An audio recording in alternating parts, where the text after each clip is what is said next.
So as we start the fourth chapter of Beytzah, we're going to segue from carrying wine to chopping wood.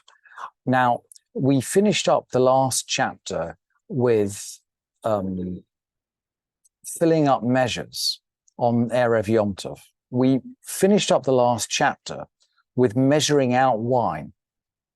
Now, we're going to begin 3 Mishnayot on carrying things. But I just want to point out that the structure of the Mishnayot at this point is that they run a little bit like a chain. You can see this sometimes, by the way, in Tehillim, that the pasukim are broken into 2, and the beginning, the first half of one pasuk will link to the second half of the one that went before it. You can see it most clearly in Ashrei. If you go through Ashrei, split the pasukim into 2, and just think about the fact that the second half of one pasuk leads to the first half of the next. And so, in this chapter, as we move from the 3rd to the 4th chapter of the Mishnah Beytzah, we're closing the 3rd chapter on questions of wine, and we're going to measure the wine. And then as we open the 4th chapter, we're going to carry the wine. And then as we progress through the 4th chapter, we're going to get into other kinds of carrying. So we move from carrying wine into carrying other things and to dealing with other things. And there are actually 3 Mishnayot together that deal with carrying. And we've talked before about the rule of 3 and how that works in terms of there are many, many examples of rules of 3 in this Masachet. But let's begin with the wine. Someone carrying jars of wine or jugs of wine from place to place. He shouldn't carry them in a basket, or a kupa is some kind of big basket. I've translated here as hamper, following kahati actually. We don't carry them in a basket or a hamper. In other words, we don't look like a professional. We've talked about this before in terms of measuring things. We don't measure like a professional on Yom Tov, and we don't carry like a professional. We talked about the fact that if we have an animal that's been slaughtered, we're not going to carry it on a pole or a barrow, but we're going to just cut it up piece by piece. And in the same way, we're not going to carry these jugs in some kind of carrying device, but we're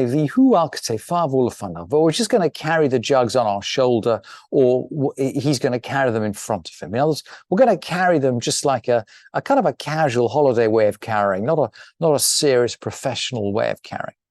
And similarly,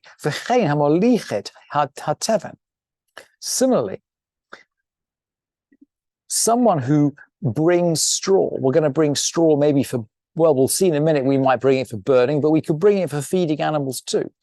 We've got this kupa again, this sort of hamper thing. We're not going to hang the hamper on our back. We're going to carry it in our hand. Once you hang this thing on your back, it looks a bit like a backpack. It looks a bit like a professional carrier. We're just going to carry it in our hand. And we can start off a heap of straw. Now we seem to be talking about using this for fuel, not for feeding, because the Mishnah goes on to say, it begins, we're going to begin with a pile of straw. Aval lo ba'etzim sheba muktzeh. We're not going to begin with the wood from the backyard. Somehow that is too professional. The muktzeh is a place which is set aside. So that is the same word as muktzeh, something which is muktzeh we don't handle on Shabbat or on Yom Tov. It's something which is set aside for other purposes. But it actually refers to a place, a yard behind the house where things are set aside. And we've learned in the Mishnah of Shabbat and Eruvin about stuff being stored in a muktzeh. So we can start off we could start a new heap of straw for fuel, but not wood. And now we're going to talk about other things to do with wood. So we've segued now from wine to wood. If we've got a sukkah which we're taking down, we're not going to take wood from it, because that seems to be prepared for the sukkah rather than prepared for burning on Yom Tov. Remember, the issue of preparation runs right the way through this Masech. We can, if there's wood lying around near the sukkah, we can take from there. So if we're going to bring in wood from the field, we can bring it in from hamuchunas. Hamuchunas means something that's essentially been entered, something that's been collected together. Umina karpef afilu min hamufuzar. And from a karpef, even though it's scattered around, a karpef, well, we'll see it in a minute. A karpef is a kind of a yard. Seems to be that once the wood is in the karpef, it's considered to be collected together and essentially prepared to burn on Yom Tov. So we can collect it up, even if it's scattered around throughout the karpef. So what is this karpef thing? Ezehu karpef. What is this karpef? It's some kind of yard, some kind of area where we've got wood that we need. And Rabbi Yehuda says, Kol hasamuch la'ir, divrei Rabbi Yehuda. Rabbi Yehuda says it's any place that's near to town. So it's some kind of closed off yard that's near to town. Rabbi Yossi Omer, Kol shenichnasin lo befotachat.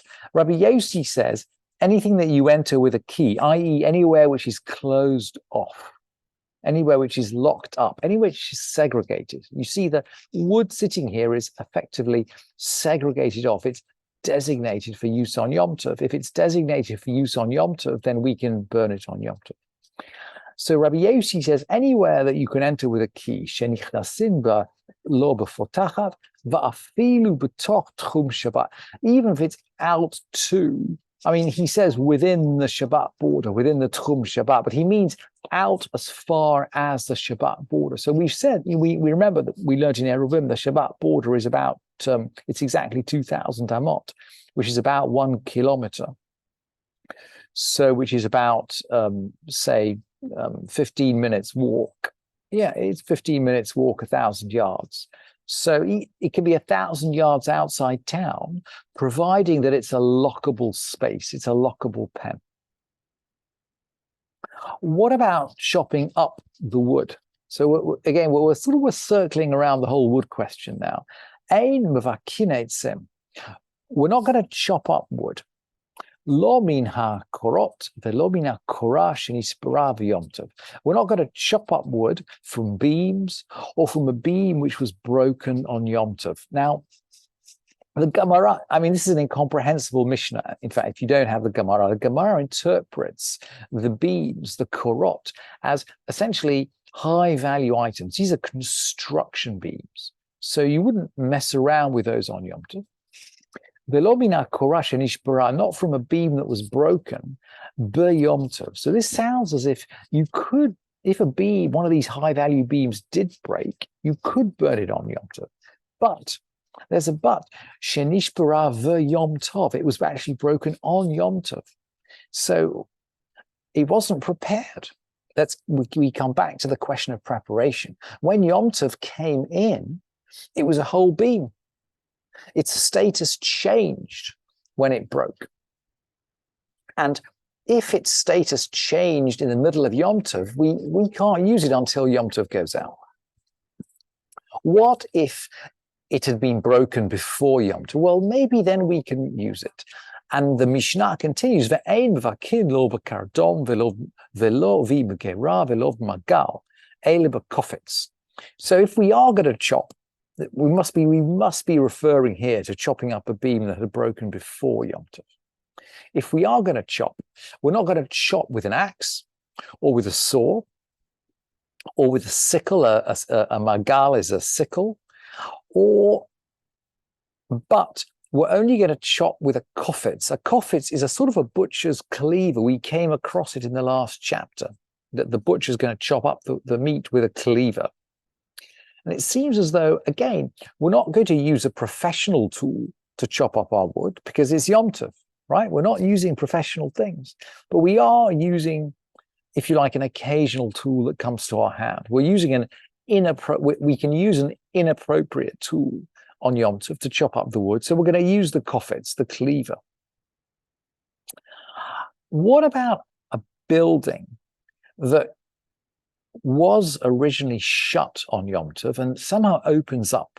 Bayit shehu maleh perot, a sealed building full of produce. So we might want to eat the produce on Yom Tov. Maybe these perot, maybe this is fruit. I mean, perot literally means fruit, but perot generally can mean produce. Satum venifchat. It was sealed. It was a sealed building, but it opened out. It seems again we can't really understand this Mishnah without the Gemara, but the Gemara interprets this as a storage building which was sealed up, but it wasn't cemented up. So some stones have come out on Yom Tov. So an opening has opened up. And the Mishnah says, Notel mimkom hapchat. Maybe we can take from where it's opened up. Rabbi Meir